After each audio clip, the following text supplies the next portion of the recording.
KNR channel కి స్వాగతం. బులెటిన్ల ముందుగా హెడ్లైన్స్ చూద్దాం. ఉన్న అలివేలు మంగమ్మ అమ్మవారి ఆలయంలో శ్రావణ శుక్రవారం 3వ వారం పురస్కరించుకుని అమ్మవారికి ప్రత్యేక పూజలు. 20 మంది మరణానికి చంద్రబాబు బాధ్యత వహించాలని రాష్ట్ర ఐఎఫ్టియు రాష్ట్ర ఉపాధ్యక్షులు ఎం వెంకటేశ్వరరావు ప్రభుత్వాన్ని డిమాండ్.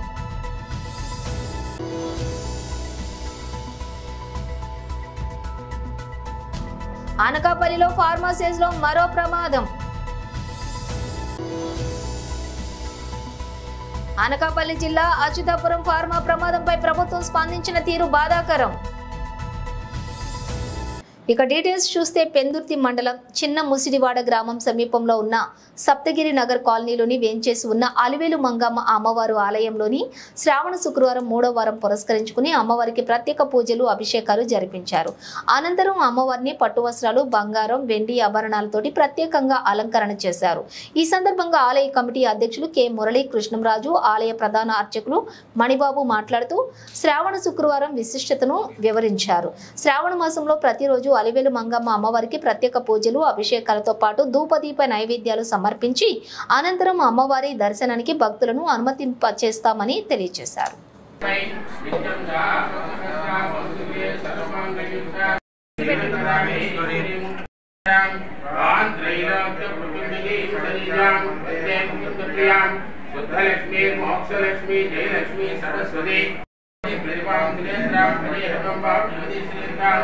सर्वमंगल मांगल्ये शिवे सर्वलक्ष्मी प्रचोदयात्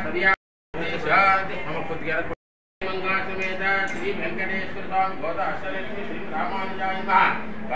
गोविंदा गोविंदा गोविंदा गोविंदा. फ्यान कट्टाలండి, ఫ్యాన్ కట్టండి.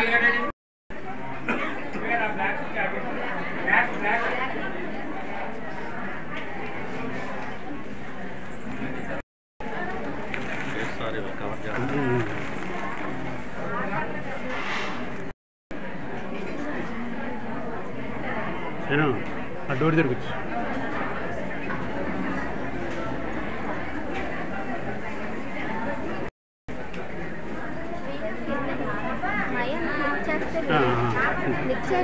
జర్నలిస్ట్ వస్తుంది. అదే వీడియో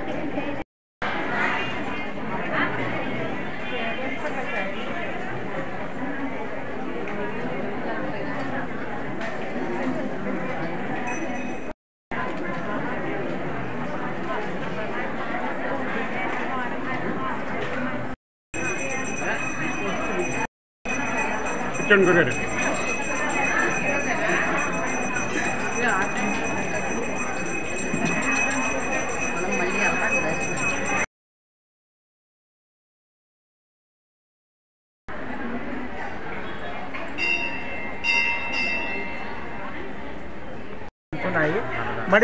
మణిబాబు గారి అర్చకులు మణిబాబు గారి ఆధ్వర్యంలో అది శ్రవణ మాసోత్సవాలు అది ప్రతి శుక్రవారం అన్న సమారాధన జరుగుతుంది. మరి సెప్టెంబర్ 1వ తారీఖున అన్న సమారాధన ఒక 8,000 నుంచి 10,000 మంది వరకు అన్న సమారాధన చేయడానికి కమిటీ భక్తుల సహకారంతో కమిటీ జరుగుతుంది. విశాఖపట్నం జిల్లా పెందుర్తి మండలం చిన్నముసిడివాడ సప్తగిరి నగర్లో వేయించేసి ఉన్న అలివేలు మంగ ఆలయంలో అత్యంత వైభవంగా ఆలయ కమిటీ ఆధ్వర్యంలో భక్తుల సహకారంతో శ్రావణ మాసోత్సవాలు అత్యంత వైభవంగా నిర్వహించడం జరుగుతున్నది. అలివేలు మంగ ఆలయానికి అనుబంధంగా అభయాంజన స్వామి, వల్లేశం సుబ్రహ్మణ్య స్వామి ఆలయాలు ఆలయంలో శ్రావణ మాసం కార్యక్రమం కూడా అత్యంత వైభవంగా నిర్వహించడం జరుగుతున్నది. మిగతా వివరాలు ఆలయ కమిటీ వివరాలు ఆలయ సెక్రటరీ తెలియజేస్తారు. విశాఖ సమీపంలో ఉన్నటువంటి అచ్యుతాపురం ప్రాంతంలో ఉన్నటువంటి ఫార్మాసిటీ కంపెనీలో జరిగినటువంటి ఘోర ప్రమాదంలో సుమారు 20 మంది మరణానికి రాష్ట్ర ముఖ్యమంత్రి నారా చంద్రబాబు నాయుడు బాధ్యత వహించాలని రాష్ట్ర ఐఎఫ్టియు రాష్ట్ర ఉపాధ్యక్షులు ఎం వెంకటేశ్వరరావు ప్రభుత్వాన్ని డిమాండ్ చేశారు. పెందుర్తి మండలం చిన్న ముసిడివాడ సమీపంలో ఉన్నటువంటి అంబేద్కర్ నగర్ కాలనీలో ప్రగతిశీల మహిళా సంఘం ఐఎఫ్టియు ఆధ్వర్యంలో ఫార్మాసిటీ కంపెనీలో జరిగిన ప్రమాదంపై మీడియా సమావేశం నిర్వహించారు.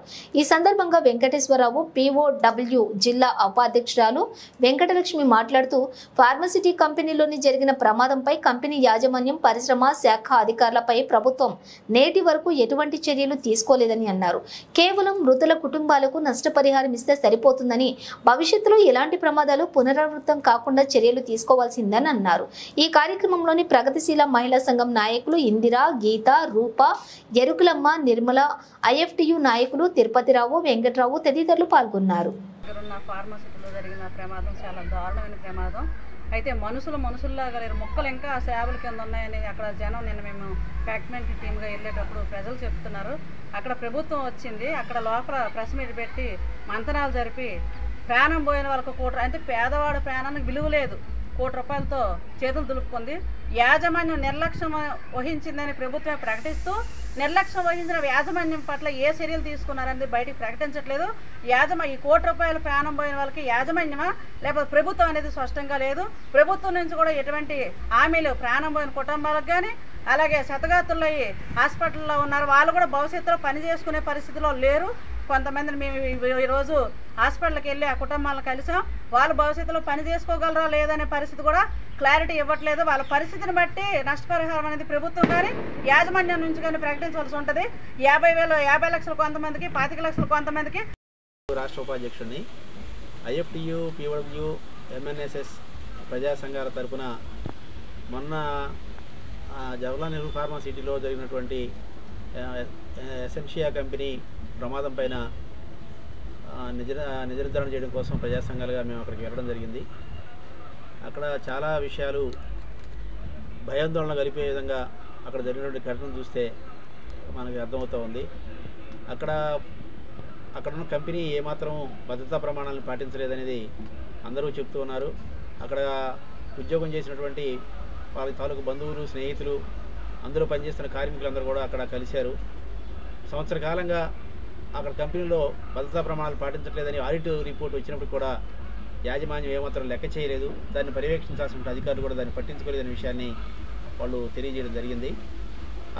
అది యాక్సిడెంట్ జరిగిన భవనాన్ని చూస్తే కూడా చాలా తీవ్రమైన మరి దానికైతే పర్మిషన్ లేదు. పర్మిషన్ లేకపోతే అది కన్స్ట్రక్షన్ అయినా కూడా ఒక మహిళ పనికి వచ్చిన మహిళ జారి పడిపోయింది.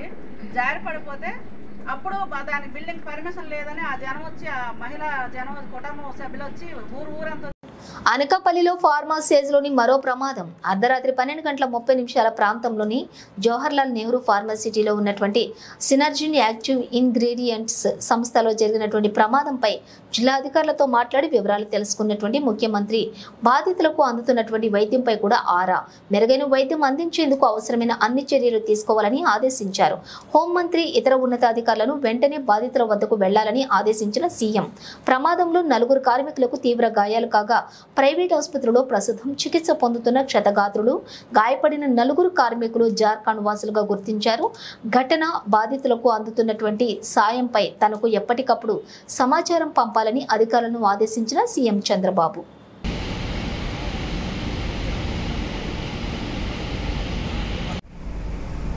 అనకాపల్లి జిల్లా అచ్యుతాపురం ఫార్మా ప్రమాదంపై ప్రభుత్వం స్పందించిన తీరు బాధాకరం. ప్రమాదంలో గాయపడిన వారిని కంపెనీ బస్సులో తరలించారు. కనీసం ప్రభుత్వ అంబులెన్స్లను కూడా ఏర్పాటు చేయలేదు. బాధితులకు న్యాయం జరగకపోతే వారి తరపున పోరాటానికి వెనకాడేదే లేదు. LG పాలిమర్స్ ఘటన అర్ధరాత్రి జరిగినప్పుడు ప్రభుత్వం తక్షణమే స్పందించింది. 24 గంటల్లో చనిపోయిన బాధిత కుటుంబాలకు ₹1 కోటి ఇవ్వడం జరిగింది. ఇప్పుడు ఘటన జరిగినప్పుడు మంత్రులు సైతం స్పందించని పరిస్థితి. పరిశ్రమల సెక్యూరిటీ ప్రోటోకాల్ అమలు చేయాలి. దీనికోసం గత ప్రభుత్వ హయాంలో అనేక జీవోలు అమలు చేశాం. ఈ ప్రభుత్వం రెడ్ బుక్ లో పేర్లు రాయటం, కక్షపూరితంగా వ్యవహరించడం మినహా అభివృద్ధి లేదు. జనవరి నుంచి ఆరోగ్యశ్రీ బిల్లులు పెండింగ్ లో ఉన్నాయి. వ్యవసాయానికి పెట్టుబడి క్రింద ప్రభుత్వం 2 లక్షల సాయం అందించలేదు. సూపర్ 6 పథకాలు అమలు జరగటం లేదు. నాడు నేడు పథకంలో స్కూలు బాగుపడ్డాయి. ఇప్పుడు అమ్మఒడి పథకం ఫీజు రీంబర్స్మెంట్ సొమ్ము అందక విద్యార్థులు తీవ్ర ఒత్తిడికి గురవుతున్నారు. అన్నిటికన్నా బాధాకరమైన విషయం. ఎందుకు ఈ విషయాలు చెప్పాల్సి వస్తుందంటే కారణం ఈ ఘటన ఎప్పుడో రాత్రి పూటనో తెల్లవారుజామునో జరిగిన ఘటన కాదు. ఈ ఘటన జరిగింది పట్టపగలు జరిగింది. మధ్యాహ్నం 2:20 ఈ ఘటన జరిగింది. మధ్యాహ్నం 2:20 ఈ ఘటన జరిగింది. మరి మధ్యాహ్నం 2:20 ఈ ఘటన జరిగితే 2 గంటల ప్రాంతంలో ఈ ఘటన జరిగితే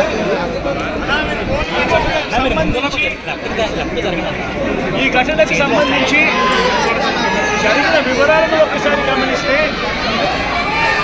ఈ ఘటనలో ప్రభుత్వం స్పందించకూడదు అన్న తాపత్రయము ఎక్కువగా కనిపిస్తా ఉంది. ప్రభుత్వం 17 మంది చనిపోతే ఈ ప్రభుత్వం మొట్టమొదటిగా సాయంత్రం 4 గంటలకు హోంమంత్రి వచ్చి ప్రెస్ మీట్ను అడ్రస్ చేస్తూ తాను మాట్లాడినప్పుడు కూడా సహాయానికి సంబంధించి పర్యవేక్షించడానికి తాను అనకాపల్లికి వెళ్తున్నాను అన్న మాటల వల్ల నోటిఫికేషన్ రాలేదు.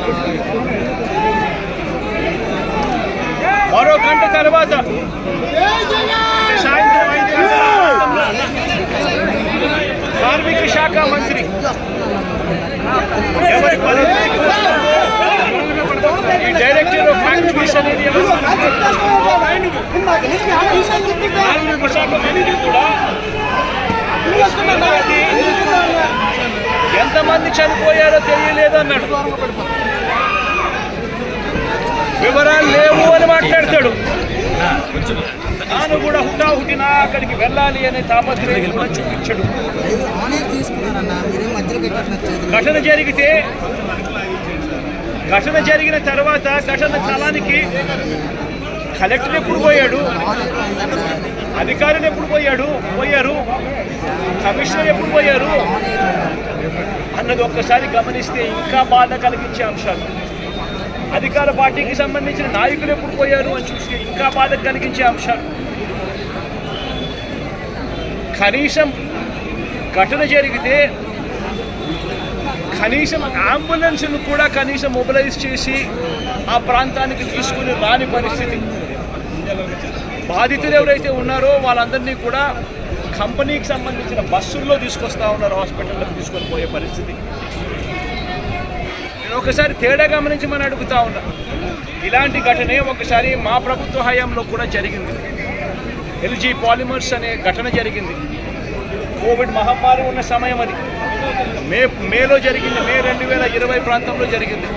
ఒకవైపున కోవిడ్ మహమ్మారి ఉన్నప్పటికీ కూడా ప్రభుత్వం ఎలా పలికింది, ఎలా స్పందించింది అని ఒకసారి కంపారిజన్ చేయాలి. ఆ ఘటన తెల్లవారుజామున రాత్రి 3:40 తెల్లవారుజామున 3:40కి ఆ ఘటన జరిగితే తెల్లవారుజామున 3:40కి ఆ ఘటన జరిగింది. ఒక పట్టపగలు కాదు. జరిగితే 5 గంటలకల్లా కలెక్టర్ స్పాట్లోకి వెళ్ళాడు, కమిషనర్ స్పాట్లోకి వెళ్ళాడు. అంబులెన్స్లు అప్పటికీ ముమ్మరంగా మోహరించేసాయి. గవర్నమెంట్ అంబులెన్స్ అన్నీ కూడా తీసుకొచ్చాయి. ప్రతి బాధితునికి కూడా తోడుగా ఉండే కార్యక్రమం జరిగింది. 6 గంటలకల్లా వైఎస్ఆర్ కాంగ్రెస్ పార్టీకి సంబంధించిన సీనియర్ నాయకులందరూ కూడా స్పాట్ కిందకి వెళ్ళారు. అదే తోడుగా ఉండే కార్యక్రమం చేశారు. అదే రోజు 11 గంటలకల్లా, మధ్యాహ్నం కూడా కాదు, మధ్యాహ్నం కాకమునిపే 11 గంటలకల్లా ఏకంగా ముఖ్యమంత్రి అంటే నేనే ఏకంగా స్పాట్లోకి నేనే రావడం జరిగింది. స్పందించిన తీరు గమనించి మనం అడుగుతా ఉన్నా. వెంటనే 24 గంటల్లోనే ఏకంగా ₹1 కోటి కాంపన్సేషన్ ప్రకటించిన పరిస్థితులు గతంలో ఎప్పుడు జరగల. ఇట్లాంటి ఘటనలు జరిగినప్పుడు గవర్నమెంట్ ఎప్పుడూ కూడా రెస్పాన్సిబిలిటీ తీసుకొని గవర్నమెంట్ ఎప్పుడూ కూడా బాధితుల పట్ల సానుభూతితో ఎప్పుడూ వ్యవహరించాల. ఇంతగా వ్యవహరించిన పరిస్థితులు ఎప్పుడూ లేవు. మొట్టమొదటిసారిగా ₹1 కోటి కాంపన్సేషన్ ఇచ్చిన ఏకైక ప్రభుత్వం మొట్టమొదటిగా వైఎస్ఆర్సీపీ ప్రభుత్వమే, మన ప్రభుత్వమే, జగన్ ప్రభుత్వమే ఇచ్చిందని కూడా చెప్పడానికి కూడా సంతోషపడతా ఉన్నాను నేను. ఇక్కడ 24 గంటల్లోనే ఏకంగా ₹30 కోట్ల అక్కడికి ఇమీడియట్లీ పంపించి బాధితులకు తోడుగా నిలబడడం జరిగింది. ఎవరైతే దెబ్బలు తగిలాయో, ఎవరైతే ఉన్నారో వాళ్ళని వెంటనే హాస్పిటల్లోకి చేర్పించడం. 3 రోజులు హాస్పిటల్లో ఉంటే ఇంజనీర్స్ కూడా వెంటనే 3 లక్షల రూపాయలు ఇవ్వడం, హాస్పిటల్లోకి ఎవరు వచ్చినా. శ్రావణ మాసం 3వ శుక్రవారం శ్రీ దుర్గా గణపతి సమేత మహాజ్ఞాన సరస్వతి ఆలయ అధ్యక్షులు ఆకుల అప్పల సూరి జన్మదినం పురస్కరించుకుని ఆలయంలోని అమ్మవారికి ప్రత్యేకంగా పూజలు నిర్వహించి మహిళలచే కుంకుమ పూజలు నిర్వహించి అనంతరం సుమారుగా 54 మంది వయోవృద్ధ మహిళలను ఘనంగా సత్కరించారు. శుక్రవారం ఆలయ ప్రాంగణంలో జరిగినటువంటి ఈ మహత్తర కార్యక్రమంలో సన్మాన గ్రహీతలు మాట్లాడుతూ అమ్మవారి సన్నిధానంలోని ఇటువంటి సత్కారం జరగటం మా పూర్వజన్మ సుకృతంగా భావిస్తున్నామన్నారు. ఆలయ అభివృద్ధికి అప్పల సూరి చేస్తున్నటువంటి కృషి ఎంతో అందరికీ కూడా ఆదర్శమని అన్నారు. ఆలయ అధ్యక్షులు అప్పల సూరి మాట్లాడుతూ ప్రతి ఒక్కరు కూడా సహాయ సహకారాలతోటి ముఖ్యంగా అమ్మవారి ఆశీస్సులతోటి ఆలయం అభివృద్ధి జరుగుతుందన్నారు. ఈ ఆలయంలో ఏ ఒక్కరిది కాదని, ఈ ఆలయం మన అందరిది అని అన్నారు. ఈ పవిత్రమైనటువంటి శ్రావణ మాసం శుక్రవారం రోజున అలాగే తన పుట్టినరోజు సందర్భంగా ఎంతమంది వృద్ధ మహిళలను సత్కరించడం కూడా నాకు జన్మనిచ్చినటువంటి తల్లిదండ్రులను సత్కరించిన అనుభూతి కలిగిందన్నారు. ఈ కార్యక్రమంలోని ఆకుల అప్పల సూరి, గౌరీ ప్రసాదరావు, అప్పలకొండ, వాసిరెడ్డి, రాయుడు, శ్రీను, తిరుపతి, ప్రకాష్, రాము, అన్నవరం తదితరులంతా కూడా పాల్గొన్నారు.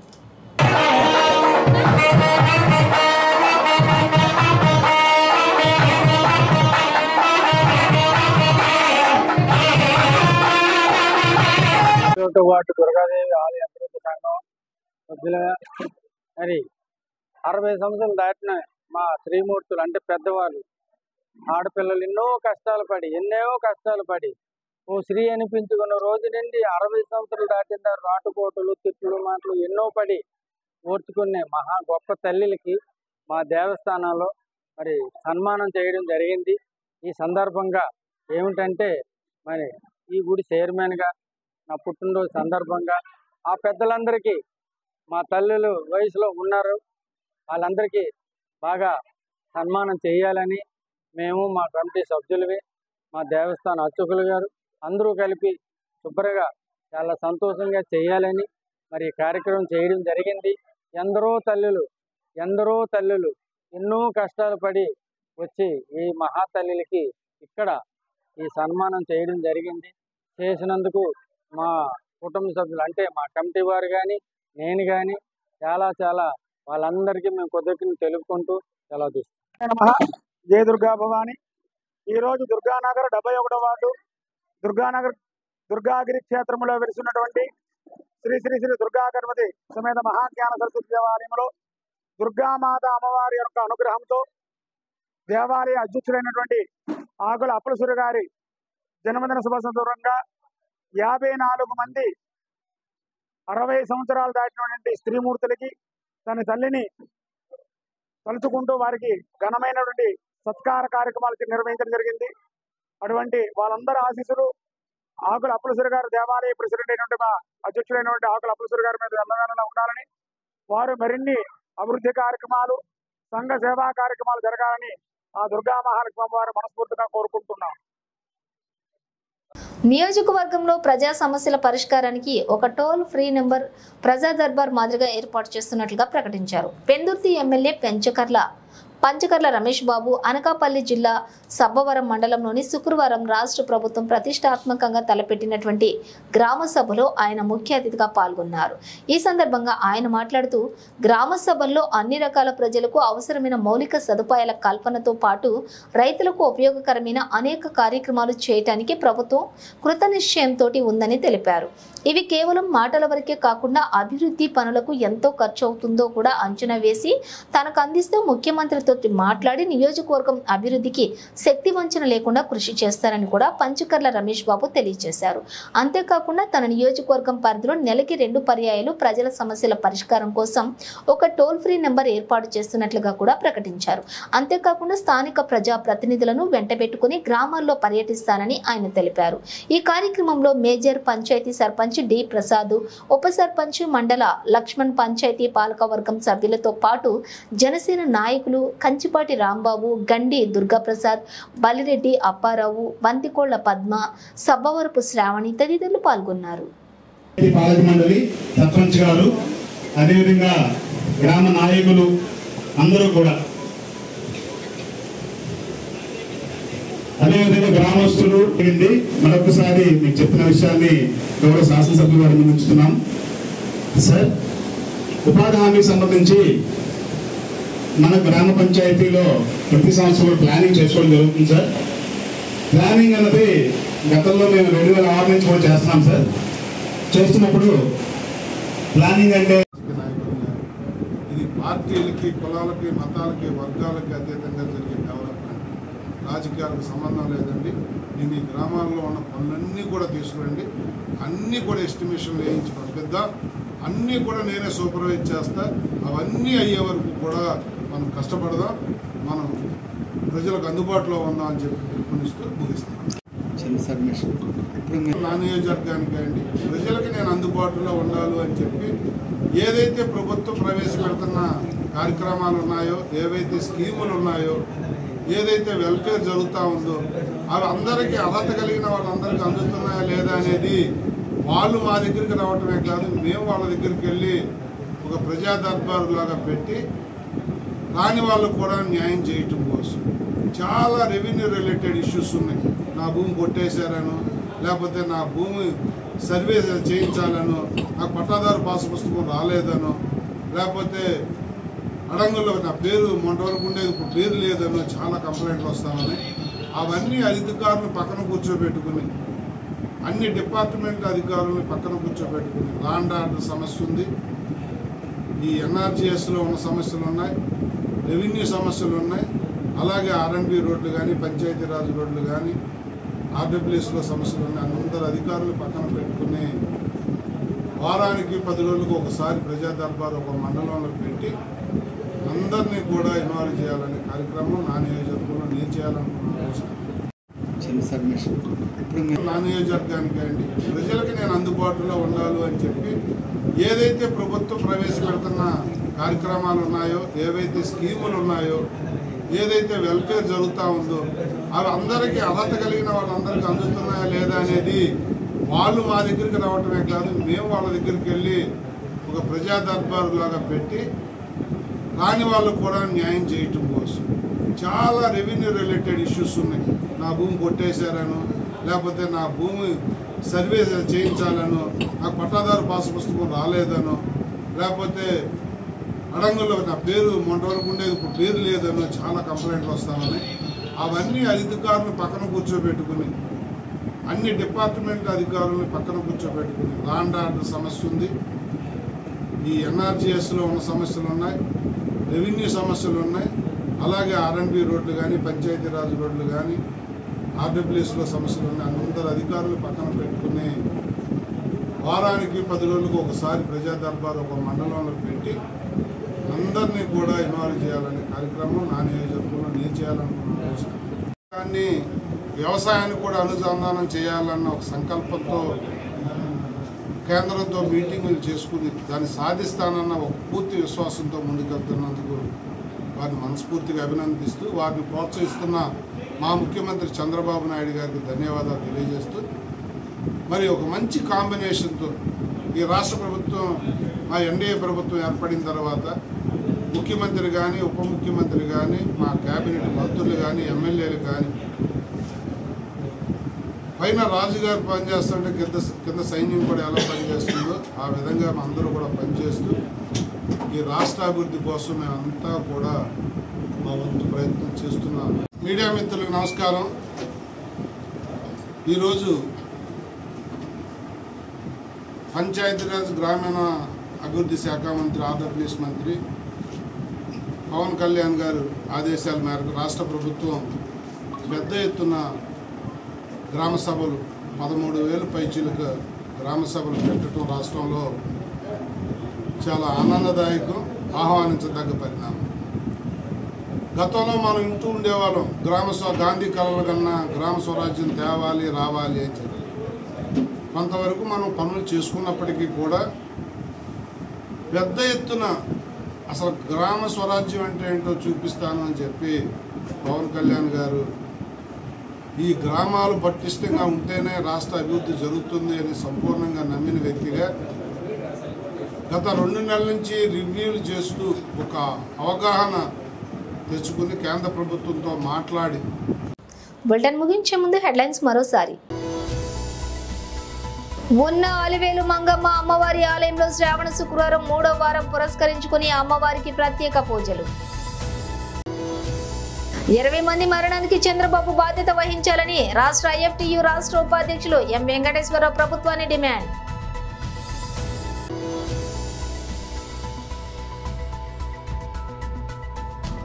అనకాపల్లిలో ఫార్మసీస్లో మరో ప్రమాదం. అనకాపల్లి జిల్లా అచ్యుతాపురం ఫార్మా ప్రమాదంపై ప్రభుత్వం స్పందించిన తీరు బాధాకరం. ఇవి బులెటిన్ డీటెయిల్స్. చూస్తూనే ఉండండి KNR ఛానల్.